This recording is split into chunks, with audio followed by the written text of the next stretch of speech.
Bonjour YouTube, je m'appelle Paulin. Aujourd'hui est férié, mais quand même j'ai décidé de venir au campus pour travailler parce que je travaille sur les statistiques de mes résultats de recherche et puis c'est plus tranquille ici et puis je me sens plus concentré ici. Donc ça c'est la salle principale de notre département. Vous voyez les chaises où on peut s'asseoir, relaxer, puis lire quelque chose et puis les photocopies. Le bâtiment est composé de plusieurs étages, comme vous voyez, c'est jusqu'en haut, comportant plusieurs subdivisions du grand département des sciences biologiques et environnementales. La vidéo d'aujourd'hui concernait principalement les études à l'étranger, parce que je sais que nombreux sont d'entre vous qui regardez nos pages sur Facebook, les vidéos sur YouTube, et vous vous dites que nous avons de la chance de pouvoir faire de grandes études. Et je souhaite parler de cela et puis aussi vous donner envie de pouvoir poursuivre aussi des grandes études et venir aussi en Europe, faire des études et rentrer, impacter notre pays. Je voudrais juste partager avec vous certains petits conseils. Si vous voulez faire des études en Europe, il faut planifier. Il faut commencer à planifier et vous dire que peut-être dans 2 ans, il faut que je puisse avoir une inscription dans une université bien connue et que j'aille faire des études à l'étranger. Si vous commencez à planifier, vous allez vous dire qu'est-ce qu'il me faut, quels sont les moyens qu'il me faut, quels sont les documents qu'il me faut, quelles sont les personnes qu'il me faut.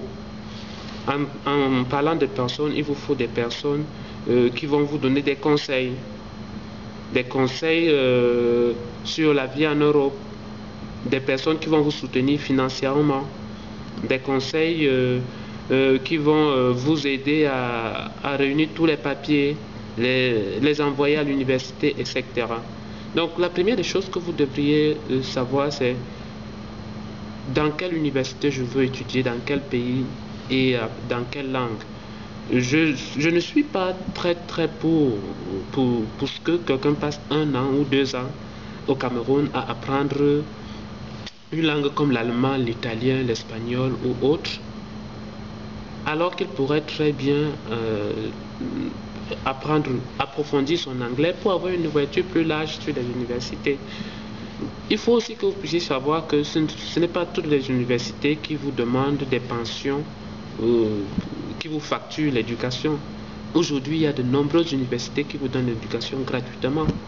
En Finlande, par exemple, étudier dans les universités publiques, c'est gratuit. La Norvège également, la Suède, je pense aussi. En Allemagne aussi, il y a des cours qui sont gratuits en anglais. Donc, vous devez pouvoir chercher ce genre d'informations, les trouver dans quelle université, avec quel programme, et commencer à planifier quels sont les documents dont ils ont besoin pour l'inscription. Vous envoyez les documents, ils vous sélectionnent et vous planifiez votre voyage.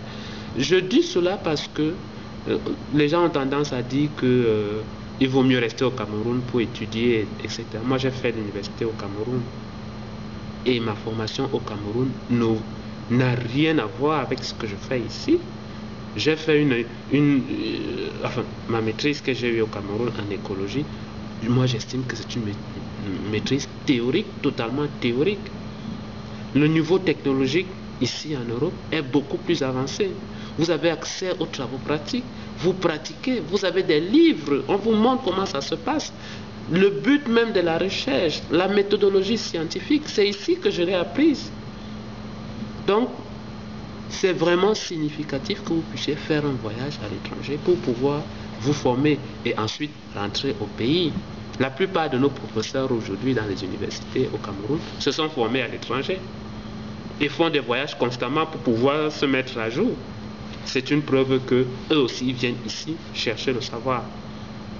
Donc, c'est vrai que certains pensent que c'est difficile et que le chemin est très long et très coûteux pour pouvoir faire des études à l'étranger. Détrompez-vous. Il vous suffit juste d'un peu d'organisation, contacter les personnes qui vont vous aider, planifier votre voyage et tout se passera bien. C'est pour ça que je fais d'ailleurs cette vidéo. Si vous avez d'autres informations, postez sur les commentaires. Si vous avez d'autres informations qui peuvent aider les autres, n'hésitez pas, mettez les liens. Et comme ça, on va pouvoir réfléchir ensemble, partager cette information pour que le Cameroun soit plus éduqué Et si le Cameroun est plus éduqué, nous allons mieux nous développer et mieux éradiquer la pauvreté au Cameroun, en Afrique et pourquoi pas dans le monde. C'est mon rêve et c'est mon souhait. Je vous remercie. Au revoir.